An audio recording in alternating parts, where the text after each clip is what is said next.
इस सवाल में बच्चों उसने मुझसे IUPAC नेमिंग के बारे में पूछी है, और IUPAC नेमिंग के अंदर नेमिंग तो आसान है, बट यहाँ पर उसने कुछ EZ करके शो कर रखे हैं, मतलब उसने एल्कीन के अराउंड मेरी ज्योमेट्री के बारे में पूछा हुआ कि मेरी ज्योमेट्री कैसी है। तो E और Z नोमेनक्लेचर बच्चों हम एल्कीन पर तब यूज़ कर पाते हैं जब हम एक रूल को फॉलो करते हैं। वो रूल क्या है मेरा, कुछ इस प्रकार का है। ये भी एक ज्योमेट्रिकल आइसोमेरिज्म का पार्ट है बच्चों। अब हमें ध्यान रखना है कि A मेरा कभी भी B के बराबर ना हो और C मेरा कभी भी D के बराबर ना हो, तब मैं EZ नोमेनक्लेचर कर सकता हूँ। ठीक है। अब बच्चों अब हमें क्या करना है कि अब अगर एल्कीन कोई फॉर्म हुई है तो डेफिनेटली वो किसी 2 कार्बन के बीच में एक डबल बॉन्ड फॉर्म हुआ होगा। तो अगर मैं एक को ब्लू कार्बन कर देता हूँ, एक को ब्लैक कार्बन कर देता हूँ, तो बस बच्चों मुझे ये जानना है कि किसकी प्रायोरिटीज़ के ऑर्डर सेट करने की। ब्लू कार्बन के ऊपर अवेलेबल मॉलिक्यूल में प्रायोरिटीज़ के ऑर्डर क्या है, और ब्लैक कार्बन पे अवेलेबल मॉलिक्यूल के अंदर प्रायोरिटीज़ के ऑर्डर क्या है। तो अगर बच्चों प्रायोरिटीज़ सेम साइड पर आ जाती हैं तो मैं उसे क्या बोलता हूँ, जेड। जैसे अगर मान लो पहले हम देखते हैं प्रायोरिटीज़ को कैसे सेट करते हैं।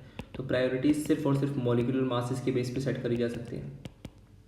जिसका मॉलिक्यूलर मास ज़्यादा उसकी प्रायोरिटी ज़्यादा। अगर मान लो मैं AB को रिप्लेस कर देता हूँ यहाँ पे कुछ ऐसे आइटम से जिसे हम जानते हैं, जैसे मान लीजिए क्लोरीन और ब्रोमीन, तो मॉलिक्यूलर मास बच्चों ब्रोमीन का ज़्यादा, इसको 1 दे दिया तो इसको 2 दे दिया। अगर ऐसे CO D में यहाँ पे रिप्लेस कर दूँ तो यहाँ पे मान लीजिए मेरे पास CH3 अवेलेबल है, यहाँ पे हाइड्रोजन अवेलेबल है, ज़्यादा मॉलिक्यूलर मास किसका हुआ, CH3 का, तो इसको 1 नाम दे दिया, इसको 2 नाम दे दिया। अब देखो 1 और 1 दोनों अपोजिट साइड में है, इसको मैं क्या बोलूँगा बच्चों, अपोजिट साइड में बोलेंगे।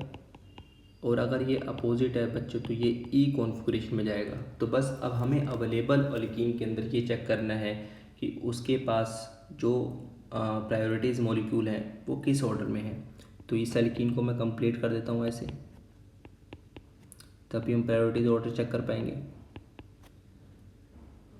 तो अगर मैं पहली एल्कीन की बात करता हूँ बच्चों, तो मेरे पास जो पहली एल्कीन है इसकी प्रायोरिटी देखो, उस प्रायोरिटीज़ को सिर्फ मैं ब्लू से रिप्रेजेंट कर देता हूँ। जहाँ पे इस कार्बन पे प्रायोरिटीज़ इसको दूंगा, इस ब्लू सर्कल को, इस कार्बन पे प्रायोरिटीज़ में इस ब्लू सर्कल को दूंगा, अपोजिट है, this will be my E।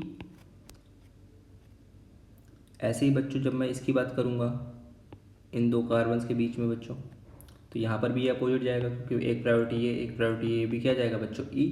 और अगर मैं बीच वाला जो रिंग है उसको एक्सप्लेन करने के लिए बच्चों मैं साइड के सब्सटेंट को रब कर देता हूँ, इस साइड के सर्कल्स को रब कर देता हूँ।